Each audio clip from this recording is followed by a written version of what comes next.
Private investment को बढ़ावा देने की। देखिए ये दो तरफा चीज है, प्राइवेट इन्वेस्टमेंट को बढ़ावा मिलना ही चाहिए, अक्सर इंडस्ट्री की तरफ से इंसेंटिव की मांग होती है, लेकिन एक बड़ा इंसेंटिव कुछ सालों पहले मिला और वो था कॉर्पोरेट टैक्स में रिडक्शन।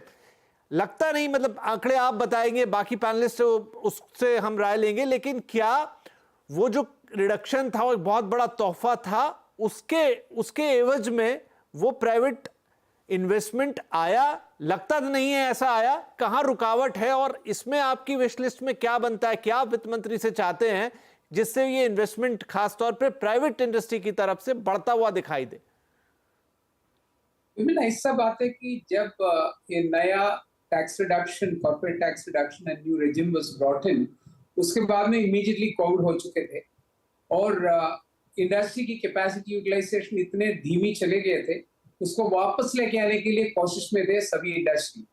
ये बात बड़ी बात है कि पिछले 2-2.5 साल में हमारा पूरा capacity utilisation in major industries have climbed down to something like 75% के करीबन पहुंच चुका है। That is normally the trigger. जब तक के लिए अभी का जो एक्सिस्टिंग कैपेसिटी का यूटिलाइजेशन 75 के ऊपर नहीं पहुंचे, कोई भी नया कैपेसिटी नहीं लगाएगा। तो वो तो ऑलरेडी चालू हो गया। आपको मालूम है पिछले साल में private investment was fairly substantially higher than previous 2 or 3 years, and even if I would take COVID का पहले का साल भी लेगा, उससे ज्यादा हुआ था पिछले साल में। और सेकंड चीज, कुछ लोगों ने अभी बात किया है कि डिमांड का बढ़ावा होना चाहिए। रूरल डिमांड ऑलरेडी पिकअप चालू हो गया, but we need to ensure what PHD chamber का शर्मा जी ने बताया कि मिडिल क्लास लोगों के हाथ में ज्यादा पैसा आएंगे तो खर्चा करेंगे, तो ही तो डिमांड बढ़ेंगे। तो डिमांड बढ़ाने के लिए इंडस्ट्री के पास कोई रास्ता नहीं है, सरकार के हाथ में है। जब तक के लिए डिस्पोजेबल इनकम ज्यादा आदमी का हाथ में ना आए, कोई खरीदी नहीं करेगा। तो उसके लिए हमारा रिक्वेस्ट है गवर्नमेंट से कि टैक्स रेजिम में उन्होंने ऑलरेडी बता चुके हैं, we don't want to specifically tell what should be the number, we are trying to say that जो टैक्स रेजिम है उसको आप देख लें, जो इन्फ्लेशन के मुताबिक एडजस्ट करके स्लैब चेंज करें। That is the first request that we are going to increase demand for it. Capacity building will happen, automatically will happen. I don't think we need to be unduly worried about that. If you look at the corporate profits that we have done, and you also look at the percentage of dividend paid out versus the profit that is paid by Indian corporate in the current year, profits बहुत बढ़ गया है, but जो dividend दिया है as a percentage of the profit has come down. उसका मतलब क्या है? Companies are reserving the money for creating capex and capacity expansion. तो आप इतना तो क्लियर ले सकता है इंडिकेशन इंडस्ट्री के तरफ से, हम पैसा प्रिजर्व कर रहे हैं, हमारा कैपिटल प्रिजर्व कर रहे हैं आगे कैपेसिटी बढ़ाने के लिए। तो कैपेसिटी बढ़ाएंगे जब हमको मार्केट का डिमांड बढ़ जाएगा। और स्पेसिफिकली अपने इंडस्ट्री का क्या क्या डिमांड नहीं, हमारा विनती है सरकार से और वित्त मंत्री से कि रिन्यूएबल एनर्जी, क्योंकि एनर्जी का जितना भी हमने बड़े बड़े बात किया, पिछले साल में तकरीबन 18,000 मेगावाट सोलर का हो चुका है, कंप्लीट हो चुका है। मेरा सा टारगेट वाज 35,000 मेगावाट का था, तो बहुत पीछे रह गया। तो आगे इसको बढ़ावा करने के लिए हमको fund availability, domestic and international fund sourcing availability should be good and green fund should be made available for it, and the government has got to take lead for it. Electric vehicle के लिए, EV के लिए, 2 wheelers के लिए सरकार ने बहुत अच्छा स्कीम लाया था, but all of a sudden उन्होंने जो विथड्रॉ कर दिया है, बोला कि अभी हो चुका है, अभी industry should be able to manage it, हो नहीं पाएगा।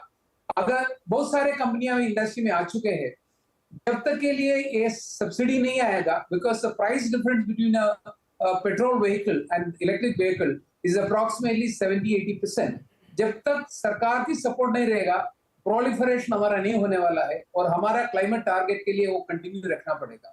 और पीएलआई का एरिया में, जैसे हमारा दोस्त ने पहले बात किया है, 3-4 एरिया में बहुत अच्छा काम किया है, पर जो डिसबर्समेंट हो चुका है सो फार, जो प्लान किया वर्सेस डिसबर्समेंट हो गया, उतना नहीं हुआ है, और उसको थोड़ा एक्सटेंड करना पड़ेगा, उसको पीरियड एक्सटेंड करना पड़ेगा डिसबर्समेंट के लिए। और नए कुछ आइटम हमारा मांगे सरकार से कि semiconductor, special alloys, critical minerals technology हमारा कंट्री में नहीं है, क्योंकि अभी हमने रिसेंटली इतने बड़े बड़े न्यूज आए थे कि जम्मू एंड कश्मीर और राजस्थान में इतने लिथियम है कि पूरा दुनिया के लिए हम बना पाएगा। बट लिथियम कौन सा तरीके से मिलेगा? मिट्टी में से आपको मिलेगा, उसको प्रोसेस करने के लिए आपके पास कौन टेक्नोलॉजी है? तो के लिए पीएलआई आना चाहिए, क्योंकि जो चीज हमको चाहिए स्पेशल मटेरियल में, इसलिए बोला कि स्टील मेकिंग हमारे पास कैपेसिटी है, बट 1 टन स्टील अगर आप बनाओगे तकरीबन 15% उसका आपको स्पेशल अलॉयज बनाना पड़ेगा। उसके लिए टेक्नोलॉजी नहीं है, वो आजकल भी हम चाइना से इंपोर्ट करते हैं, बाकी यूरोप से इंपोर्ट करते हैं, और उसको अगर बढ़ाना है तो उसका टेक्नोलॉजी चाहिए। तो हमारे पास पहले R&D के लिए 200%, 2 गुना आपको टैक्स बेनिफिट मिलता था 3-4 साल पहले, अब 5 साल पहले। उसके बाद में उसको 150 कर दिया, बाद में उसको पूरा विड्रॉ कर दिया। तो कंपनीज को कोई मोटिवेशन है कि खुद का R&D करे, तो टेक्नोलॉजी बाहर से जाके खरीद के लेके आएगा।